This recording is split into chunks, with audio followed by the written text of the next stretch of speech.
We are going to talk about inclusions today. Inclusions are things you can mix into your clay. I guess they're included in your clay. It can give the clay a completely different look. And some things you might think are logical inclusions. In my household, it's usually dog hair, but that's, not an official one. But there are other things that you can mix into the clay that you want in there to give it a totally different look. All of these beads started out with translucent clay, and I mixed different things in to give them all these totally different effects. These here I actually mixed in coffee, coarse coffee grounds. The turquoise ones are a turquoise colored sand. These brown ones are actually cinnamon. And then this one is a very, very coarse glitter that I mixed in. Really, anything you can think of that will survive baking in the oven at 275 without releasing toxic fumes or melting can be mixed in.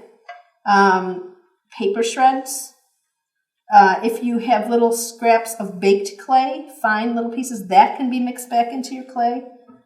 Any spices, anything like that, any color sand, different textures of sand, anything that will survive baking in the oven is okay to experiment with mixing in. So I will show you how I just basically get started.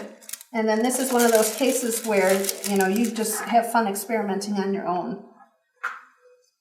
So I'm just going to I have 4 different things to mix in. So I'm just roughly going to cut. This is translucent clay at the thickest setting. It doesn't really matter the thickness or the size. It's just, especially when you're just starting to play around and see what things look like. So I just grabbed a piece and it's at my thickest setting. How I generally got started for all of them with, how much do you put in?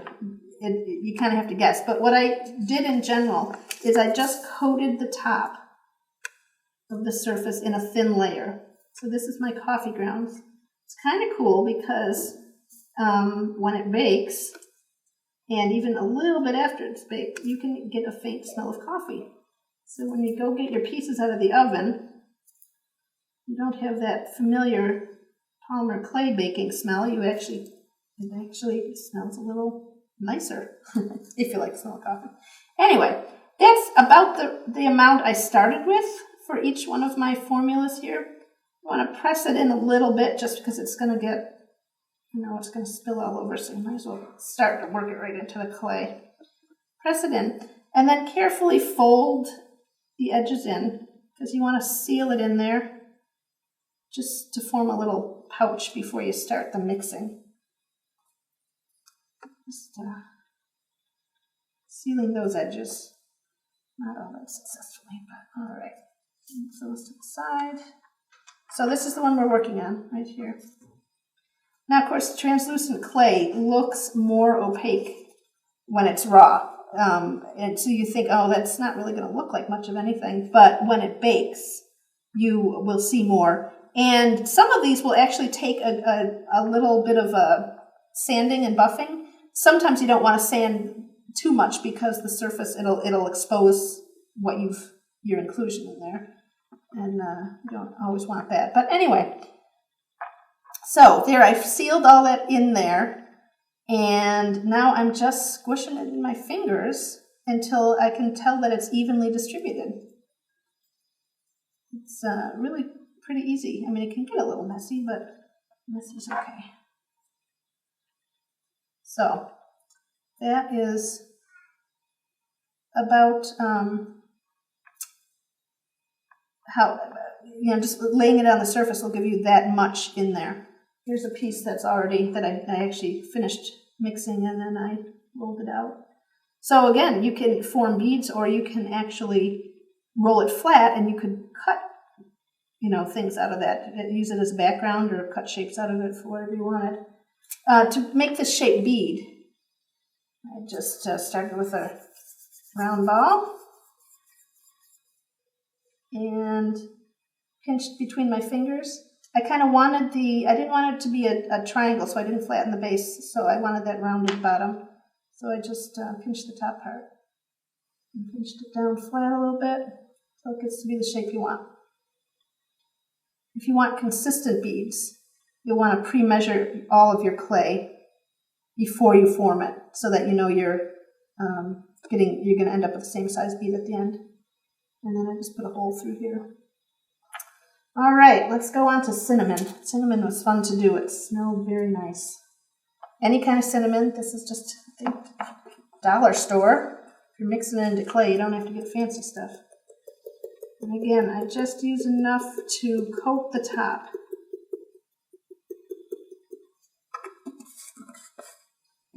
I'm going to spread it around and actually press it in. You get totally different looks depending on how coarse or fine your inclusion is. Obviously, that's a coarse ground coffee. You can use all, whatever you have. Use tea. Again, I'm folding in the edges to try and seal that up a little bit, just so that this is powdery, so it doesn't go flying all over. A little bundle like that. It's nice. You can pick up all your inclusions that escaped. And again, just start slowly. See, it pulls apart because that's acting as a resist there, release agent. So you just have to keep working at it, and it will eventually get incorporated enough that it will form one solid clay.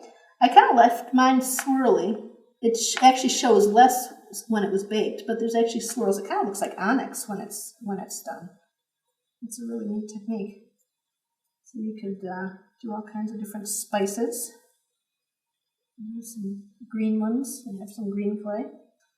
Again, you're just going to mix that until it's thoroughly mixed. I have a piece here again that I rolled out. And you're going to do exactly the same thing for glitter. This is a very coarse glitter, so it's going to act like the coarser coffee.